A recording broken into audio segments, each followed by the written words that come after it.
The notification on my phone made my stomach twist. Lauren, we need to talk. It's not what you think. I stared at the screen, my thumb hovering over the message. Every part of me wanted to delete it, block her number, move on with my life. But I hesitated. It had been 3 weeks since I walked out of our house. 3 weeks since I discovered Lauren with Trevor. The memory was still raw, playing on an endless loop in my mind. I had come home late from work, expecting nothing more than another tense evening of forced conversation and cold glances across the dinner table. Instead, I walked into the bedroom and found her with him. She hadn't seen me at first. They were too wrapped up in each other. Her laughter, the same soft, teasing sound that used to be just for me, filled the air. Trevor sat on the edge of the bed, his hand resting on her thigh like he belonged there. The sight sent a wave of cold rage through my body, numbing everything except the bitter clarity of betrayal. I didn't say a word, didn't give her the satisfaction of an argument. I turned, walked out, and started packing a bag. It was only when she heard the front door open that she realized something was wrong. Andrew, her voice was sharp with alarm. Footsteps pounded against the hardwood floor. I didn't stop. I grabbed the essentials, clothes, my laptop, my wallet. My hands shook, but I kept going. Andrew, wait. I turned to face her. She stood in the doorway of our bedroom, her robe loosely tied, her face pale. Don't, I said, my voice like steel. Just don't. Trevor had the audacity to step out behind her. Running a hand through his messy hair like this was some kind of misunderstanding. I wanted to break his nose. Instead, I clenched my fists, pushed past her, and left. That was the last time I saw Lauren. Until now. Now, she was texting me like none of it had happened. I exhaled sharply and dropped my phone onto the coffee table, leaning back against the couch. The cheap motel room smelled like stale air freshener and disappointment. I'd been living out of this place since I left, telling myself it was temporary, that soon I'd find an apartment, finalize the divorce, and put Lauren in my past where she belonged. But now, with that message staring back at me, I wasn't sure I could. It's not what you think. What else could it be? I saw it with my own eyes. I grabbed my beer from the nightstand and took a long sip, willing the bitterness to wash down the anger that had taken permanent residence in my chest. Lauren had always been difficult. Sharp-tongued, quick to anger, always finding faults in me that I didn't even know existed. But despite everything, I had loved her. I still did. That was the worst part of all of this. The phone vibrated again. Lauren, please, Andrew, just hear me out. A dozen sarcastic replies formed in my head. Oh, you want to explain? Sure, let's hear it. Tell me how tripping and falling onto Trevor's lap was just an accident. I set the phone down again, rubbing my hands over my face. I should ignore her, let her live with the consequences of what she did. But my fingers betrayed me. I picked up the phone, opened the message, and against my better judgment I started to read. I told myself I was only reading her message to confirm what I already knew. Lauren was a liar, a manipulator, someone who had spent years twisting words until I questioned my own reality. But as I read, something in my gut shifted. Lauren, Andrew, I know you have no reason to believe me, but please, just let me explain. What you saw that night, it wasn't what you think. Yes, I was with Trevor. Yes, I know how it looked. But I swear to you it wasn't just some affair. I didn't choose this. I was trapped. Trapped? I scoffed, shaking my head. Of course, she had an excuse. Lauren always had an excuse. But my eyes kept scanning the message. Lauren, I never wanted to hurt you. I tried to fix this on my own. I thought I could make it go away.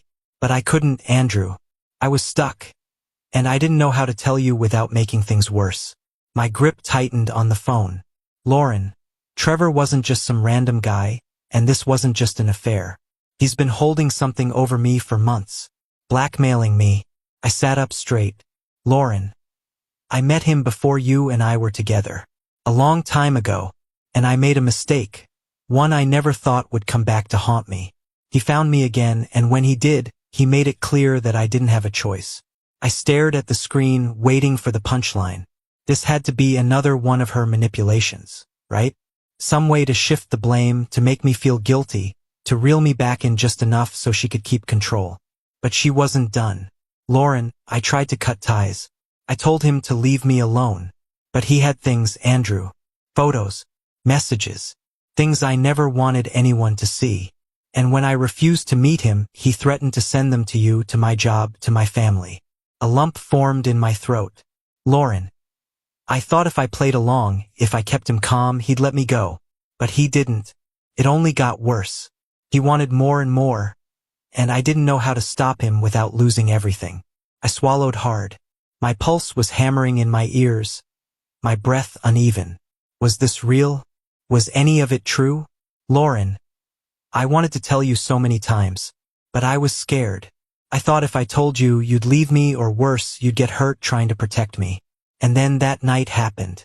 You saw us. And I knew I had lost you forever. I let out a shaky breath, running a hand through my hair. The beer I'd been drinking now sat warm and forgotten on the nightstand. Blackmail. It sounded insane, like something out of a bad crime show. But if it was true, if even a fraction of it was true, a new message popped up. Lauren, please, Andrew, just meet me. One time. I'll show you everything. The messages, the threats. I need you to see the truth. I clenched my jaw, my free hand tightening into a fist against my thigh.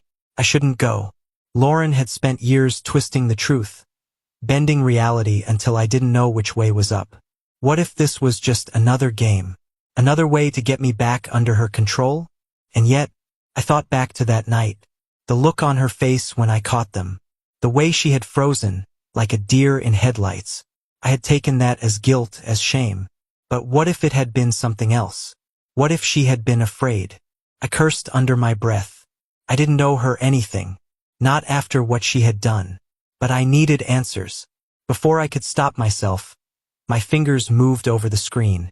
Me, where and when? A response came almost instantly. Lauren, tomorrow. 3 p.m. Millstone Cafe. I stared at the message, then tossed my phone onto the couch. Tomorrow I'd hear her out. And if she was lying, I'd make sure it was the last time she ever fooled me again. I barely slept that night. No matter how much I tried to push it away, Lauren's message kept looping in my head. Trevor was blackmailing me. I never had a choice. I wanted to believe it was just another one of her manipulations, that this was all some elaborate way to drag me back in. But something about the desperation in her words made it impossible to ignore. By the time morning came, I had made up my mind. I was going to meet her, not because I forgave her, not because I wanted to fix things, but because I needed the truth, even if it hurt. The Millstone Cafe was a small, tucked-away coffee shop on the outskirts of town. The kind of place we used to go to in the early days of our marriage, back when things were simple. When I walked in, my stomach twisted at the sight of her. Lauren was already there, sitting in a booth near the window. She looked different, smaller, like she had lost weight in the past few weeks. Her usually flawless appearance was gone. Her hair was messy, her eyes were shadowed with exhaustion, and she looked like she hadn't slept in days. She saw me, and her face lit up for just a second before it flickered into something more cautious. I hesitated. This was a mistake. I should turn around and leave before she started pulling me back into her orbit. But I didn't. I took a deep breath, forced my feet to move, and sat across from her. Andrew, she said, her voice almost hesitant.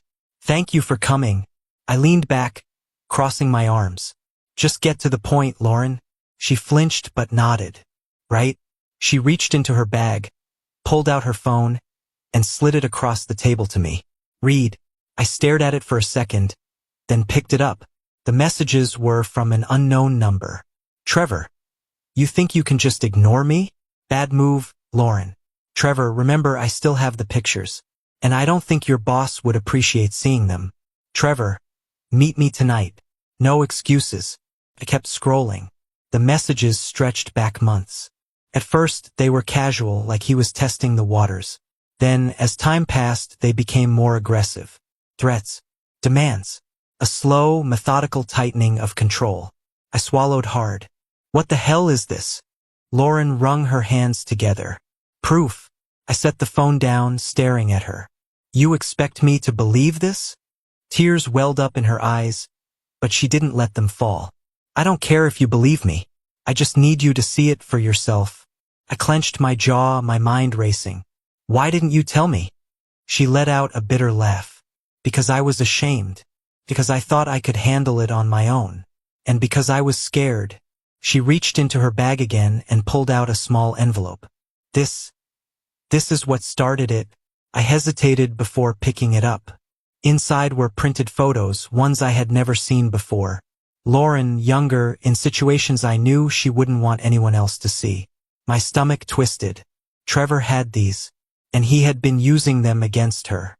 For the first time in weeks, I felt something other than anger toward her. I felt rage toward him. I set the photos down carefully. You said you went to the police? She nodded. They told me there wasn't enough to charge him. They said unless he actually did something, there wasn't much they could do. I exhaled sharply. Of course. Lauren swallowed hard. I know I don't deserve your help, but I don't know what else to do. She looked up at me, eyes filled with something I hadn't seen in a long time. Fear. Real, genuine fear. I wanted to hate her. I wanted to walk away and let her deal with the consequences of whatever choices led her here. But I couldn't. Because if this was real, if Trevor was really doing this to her, then he wasn't just a threat to her. He was a threat to others, too. I took a deep breath and met her gaze. We're going to stop him. Lauren's lips parted slightly, her breath hitching. You believe me? I clenched my fists. We're going to find out for sure. And if it was true, Trevor was going to regret ever crossing her. I walked out of the cafe feeling like the ground beneath me had shifted. For weeks, I had told myself that Lauren was nothing but a liar, that what I saw that night with Trevor was all I needed to know. But now I wasn't so sure. The messages, the photos, the sheer desperation in her eyes, it was hard to fake that kind of fear. I got into my car and sat there for a long time, gripping the steering wheel. Trevor wasn't just some guy she had cheated with. He was something worse. Predator. A blackmailer. And if what Lauren said was true, he was still out there, doing this to her and maybe to others. I took a deep breath, my anger simmering just below the surface. If the cops weren't going to do anything, then I would. The first thing I did was start digging. Lauren had already given me all the messages and threats Trevor had sent her, but I needed more. I needed to know exactly who I was dealing with. I spent hours searching his name online, scrolling through his social media, piecing together every bit of information I could find. Trevor was a smooth talker, the kind of guy who knew exactly how to present himself. His online presence was carefully curated. Pictures of him at networking events, expensive dinners, flashing a fake smile that didn't quite reach his eyes. But the more I looked, the more cracks I found. Old posts from women calling him out for being a creep. Comments that had been deleted but were still archived in old screenshots. Whispers of bad business practices and unethical behavior. This wasn't a one-time thing. Trevor had been doing this for a long time, and I was willing to bet Lauren wasn't his only victim. I started keeping an eye on him. It wasn't hard. Trevor was predictable. He had his routines, his favorite bars, the same overpriced gym he went to every morning like clockwork. A few nights later, I spotted him at a bar downtown. He was sitting in a booth, leaning close to a woman who looked uncomfortable. She kept glancing toward the door, shifting in her seat, her smile forced. I clenched my fists. It was the same routine, the same way he had probably pulled Lauren in. He found women who were vulnerable, got close, learned their secrets, then used those secrets to control them. I watched as he whispered something to the woman, and she laughed nervously, looking down at her drink. Then, she reached into her purse and slid something across the table. Cash. My stomach twisted. I needed to know who she was. Her name was Emily. Took some work, but I tracked her down. Found her social media. A few casual messages later, and I had convinced her to meet me for coffee. When she showed up, she looked just as uneasy as she had at the bar. Who are you? She asked, gripping her cup like it was the only thing keeping her grounded. I hesitated for half a second before deciding to just be honest. Trevor, I said, I think he's done to you what he's done to someone I know. Her face went pale. She stared at me for a long moment, like she was trying to decide if she could trust me. Then, she let out a shaky breath and whispered, "He won't leave me alone." I leaned forward. "Tell me everything," and she did. Emily had met Trevor 6 months ago. At first, he was charming, generous, the kind of guy who made you feel special. But then, like Lauren, she had made a mistake, trusted him with something personal. And just like Lauren, he had used it against her. He said if I didn't do what he wanted, he'd ruin me, she murmured, staring at the table. At first, it was just favors. Meeting him when he asked, doing what he said. Then he started asking for money. She let out a bitter laugh. He said it was for keeping quiet. But it never stopped. No matter how much I paid, he always wanted more. I gritted my teeth. "Have you gone to the cops?" She shook her head. What could I say? That I gave him money willingly? That I let him into my life? No one would believe me. I exhaled slowly, my hands tightening into fists.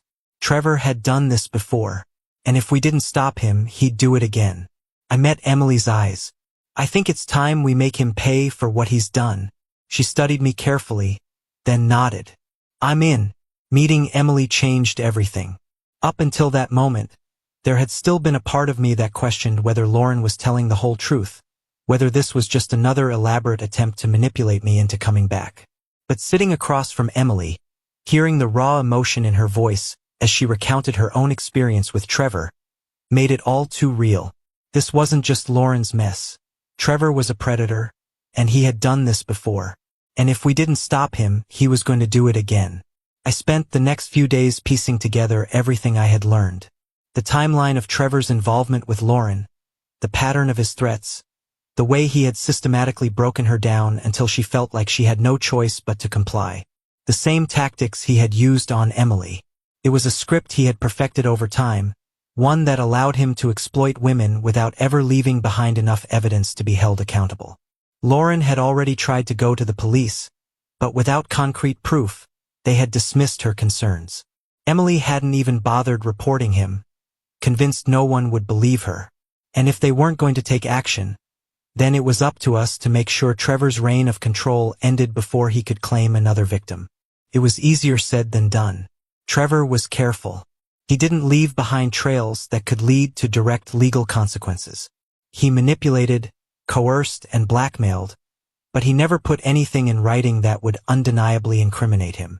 Even the messages Lauren had, while damning, weren't enough for law enforcement to take immediate action. If we were going to bring him down, we needed more. I started following him more closely, trying to pick up on any new victims he might be working on. The first few days yielded nothing. He went about his life as if he hadn't just spent the past year destroying other people's. Work, gym, bars, his routine was the same, polished and curated to maintain his perfect image. But then, on the 4th night, I saw her.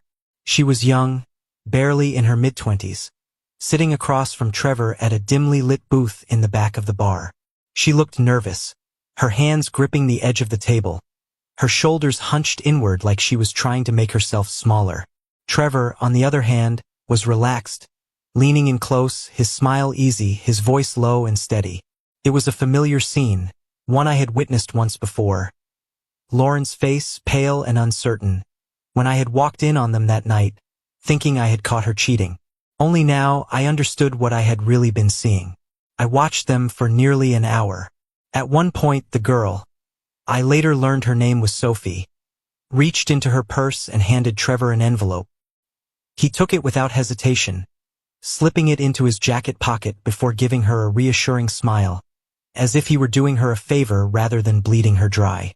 She nodded along to whatever he was saying, her expression conflicted, and when she finally stood to leave, she walked out quickly, like she couldn't get away fast enough. I made my move. Following her wasn't difficult. She had parked a few blocks down, and I caught up just as she was unlocking her car. She jumped when I approached, clutching her bag tighter against her side. "I'm not here to hurt you," I said quickly, keeping my hands visible so she wouldn't feel threatened. I just need to talk to you about Trevor. Her eyes widened at the name. I don't know what you're talking about. Her voice was defensive, but there was fear beneath it, the same fear I had seen in Lauren and Emily. Yes, you do, I said firmly. He's blackmailing you, isn't he? She flinched, looking away. I have to go. I took a step back, giving her space, but I didn't let up. You're not the only one, I told her. He's done this before. More than once. That made her pause. I took a deep breath. I know what it feels like to be trapped. To think that if you don't do what he says, he'll ruin your life. But you're not alone. There are others. People who know exactly what you're going through. She hesitated, her hand still gripping the car door handle.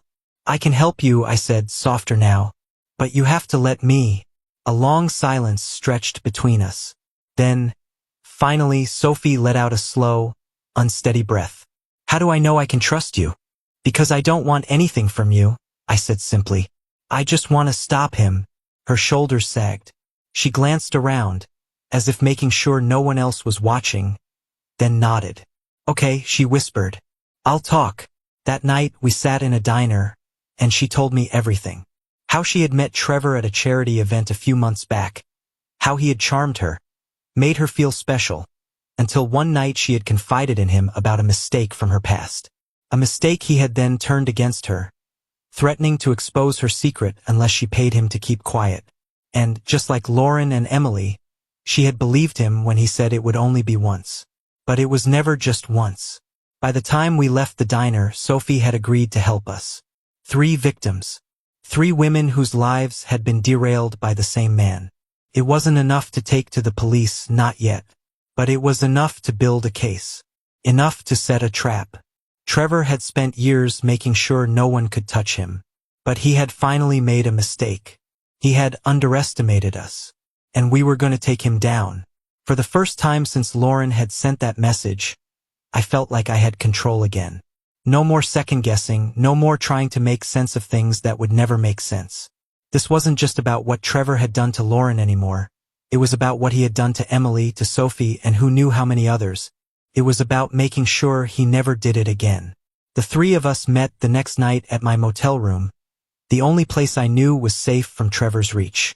Lauren was quiet, still raw from having to relive her trauma. Emily sat with her arms crossed, her eyes full of steel. Sophie was the most hesitant, shifting nervously in her seat. But she had agreed to help, and that was enough for me. We need proof, I said, looking between them. We need something undeniable. Something that the police can't ignore. Lauren frowned. Even with the messages I showed you, they still wouldn't act. What makes you think we can get anything more? I took a breath. Because this time we make him confess.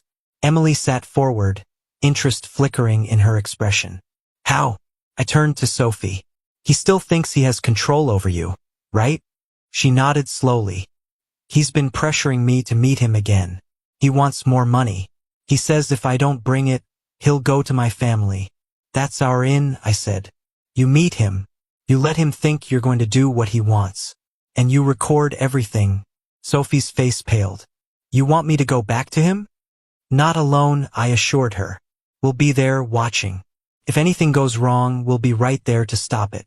But if we get him on tape admitting to what he's done, he won't be able to talk his way out of it. No more threats, no more manipulation. Just the truth in his own words. Lauren exhaled shakily, rubbing her arms like she was trying to chase away a chill. And if he doesn't confess? I clenched my jaw. Then we make sure he has no way out. The plan came together quickly. We used a small, discreet recording device that Emily managed to get her hands on, one that could easily be hidden in Sophie's purse. She set up a meeting with Trevor at the same bar where I had first seen them together, agreeing to bring him what he wanted, another envelope of cash. But this time we would be waiting. Lauren and Emily stayed in a nearby car while I positioned myself at a table close enough to see and hear, but not close enough to draw attention. Sophie arrived on time, her hands trembling as she walked in and spotted Trevor already seated at a booth. I could see the way her body tensed as she approached him, but she didn't back down. She slid into the seat across from him, forcing a smile that I could tell took everything in her. Trevor leaned back, grinning like he had already won. I was starting to think you were going to disappoint me, sophomore. She forced out a small laugh, reaching into her purse as she had done before. I told you I'd come through. Trevor took the envelope and tapped it against the table. Good girl. I gritted my teeth, my hands clenching under the table. Sophie hesitated, then took a slow breath. Is this the last time? She asked, her voice barely above a whisper. Trevor laughed. Come on, sweetheart. You know how this works. She swallowed. But I've given you everything you wanted. Haven't I? Trevor smirked, tapping a finger against his temple. See, that's where you're mistaken. It's not about what I want. It's about what you don't want. You think just because you pay me off, I'm gonna forget about all those little secrets of yours? Sophie's hands curled into fists on her lap. But you said. I say a lot of things. Trevor leaned in closer, his voice dropping. And I could say even more if I wanted to. But that depends on you, sweetheart. You keep playing nice and we don't have any problems. You don't? Then we see what happens. That was it. That was all we needed. Sophie's hand trembled as she reached for her drink. And in that moment, I saw it. The flash of absolute exhaustion. The weight of months of fear pressing down on her. She had done what she needed to do. Now it was our turn. I pushed away from my table and stood. Trevor barely had time to react before I was there, slamming my hands down on the table, so hard that his drink spilled. His head snapped up, eyes narrowing. What the hell? Game's over, Trevor, I said, my voice deadly calm. You just confessed to everything. He blinked, confusion flickering over his face before something sharper replaced it. He let out a slow laugh, shaking his head. Confessed to what? Talking to a friend? You really think you can?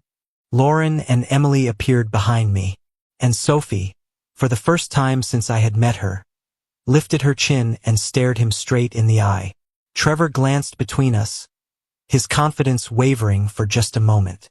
You bitches set me up, he muttered, pushing away from the table. I took a step closer. We didn't have to set you up, Trevor. You did that all by yourself. His eyes flickered toward the door, calculating. I could see the gears turning in his head, trying to find a way out. But there wasn't one. Because the moment he stood, 3 plainclothes officers who had been sitting at the bar the entire time moved in. Trevor barely had time to curse before they had him in cuffs. And just like that, it was over. The fallout was swift. The recording was more than enough for the police to take action. And as soon as Trevor's name hit the news, more victims started coming forward. Women who had been too afraid to speak up, who had been living with the same fear Lauren, Emily, and Sophie had endured. Trevor's world crumbled around him in a matter of days. His employers fired him. His reputation was in shambles. And most importantly, he was behind bars, facing charges that were going to make sure he never had the chance to do this again. Lauren and I didn't reconcile. Too much damage had been done. Too many wounds that couldn't be undone. But we found closure. She found peace. And so did I. I had walked into that cafe thinking I would hear one last lie. Instead, I walked out with a mission. And in the end, I made sure Trevor never hurt another woman again.